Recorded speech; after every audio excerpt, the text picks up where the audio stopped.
अपने जानवरों से बहुत प्रेम करते हैं और ये स्वाभाविक भी है। हम उन्हें पालते हैं और हम सब की इच्छा यही होती है कि हम जहाँ भी रहे वो हमारे साथ रहे।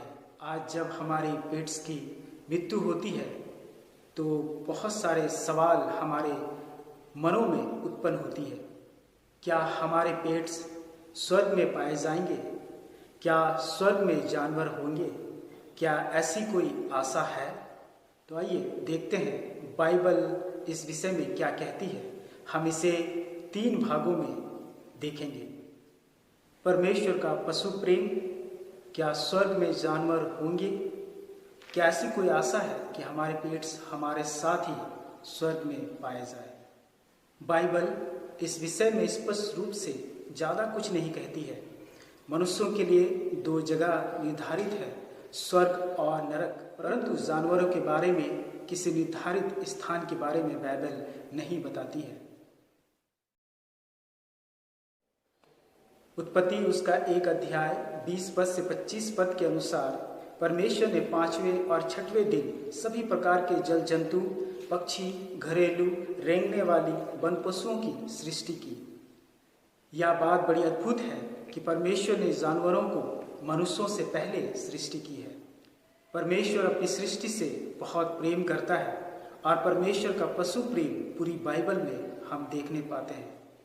उत्पत्ति उसका 6 अध्याय 19 से 20 पद में हम पाते हैं कि जब जल प्रलय हुआ तो नूह के परिवार के साथ प्रत्येक जाति के 2-2 जोड़ी जीवित प्राणियों को भी बचाया गया। परमेश्वर ने उनके बचाव के लिए भी काम किए। भजन संगीता उसका 36 अध्याय 6 पद में लिखा है, हे यहोवा तू मनुष्य और पशु दोनों की रक्षा करता है। पूरे बाइबल में परमेश्वर, मनुष्य और पशुओं का एक अद्भुत संगति हमें देखने को मिलती है। चाहे वो यीशु मसीह के गधी के बच्चे पे सवारी करना, चाहे यीशु मसीह का मछली के पेट से सिक्का निकालना, चाहे यीशु का दृष्टांत जिसमें यीशु ने अपने आप को अच्छा चरवाहा और निर्दोष मेमना कहा और हम सबको उसकी भेड़ें। बाइबल में हम परमेश्वर के पशु प्रेम को स्पष्ट रूप से देख सकते हैं। तो क्या स्वर्ग में जानवर भी होंगे?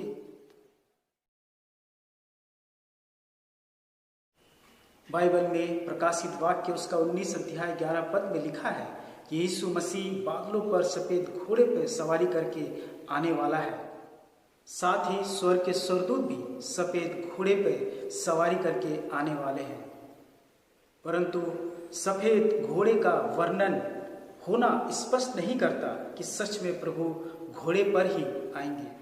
हो सकता है या एक प्रतीक के लिए कहा गया हो।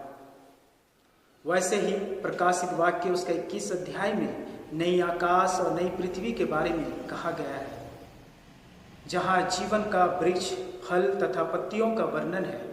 सूर्य और चंद्रमा के बारे में नहीं लिखा गया है, सिर्फ जीवित प्राणियों के बारे में वर्णन है।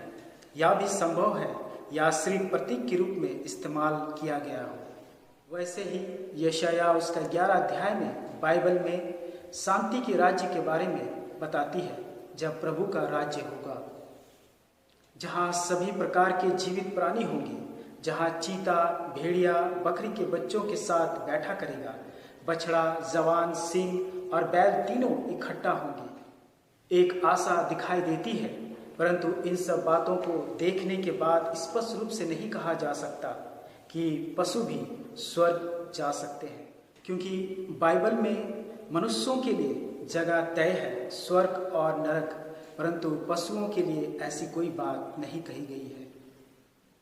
तो क्या ऐसी कोई आशा हम प्रभु से कर सकते हैं?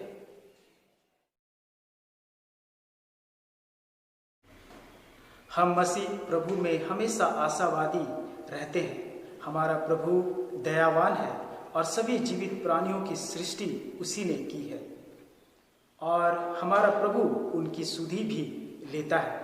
भजन संगीता उसके 36 अध्याय 6 पद में लिखा है, यहोवा तू मनुष्य और पशु दोनों की रक्षा करता है।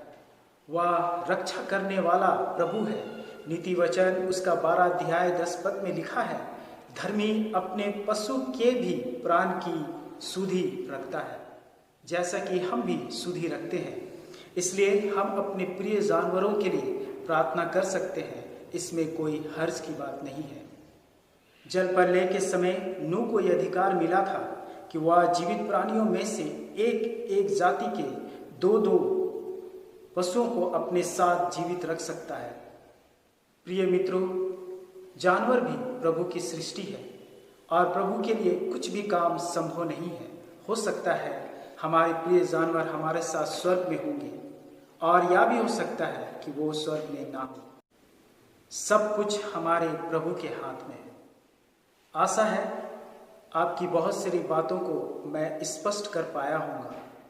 अगर आपके मन में इससे संबंधित अब भी कोई सवाल है तो आप नीचे कमेंट बॉक्स में मुझसे पूछ सकते हैं।